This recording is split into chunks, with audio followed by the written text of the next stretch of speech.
একটি একটি করে নিভে যাচ্ছে প্রদীপ।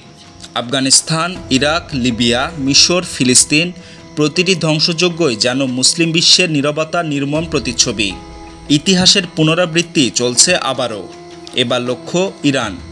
2025 সালে সরাসরি মার্কিন সহায়তায় ইসরায়েল ইরান আক্রমণ করছে।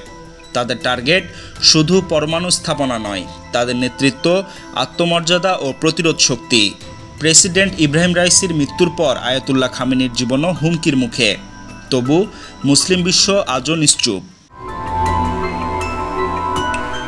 আফগানিস্তানের সন্ত্রাসবিরোধী যুদ্ধ, ইরাকে ভুয়া অস্ত্র অভিযোগ, লিবিয়ায় গাদ্দাফির নির্মম হত্যা, মিশরে মুরসির পতন, সবখানে একই চিত্র, একটাই পরিণতি।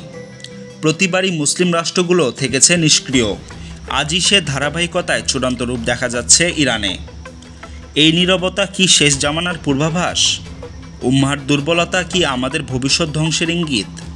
সমাধান একটাই, ঐক্য। মুসলিমদের ঘুম ভাঙাতে এখনই দরকার আত্মসমালোচনা, আত্মজাগরণ ও পারস্পরিক সহানুভূতির ভিত্তিতে ঐক্যবদ্ধ হওয়া। নইলে আগামী নিশান হতে পারে যে কেউ। আজ ইরান, কাল হয়তো আমরাই। Desk report, Padma Times.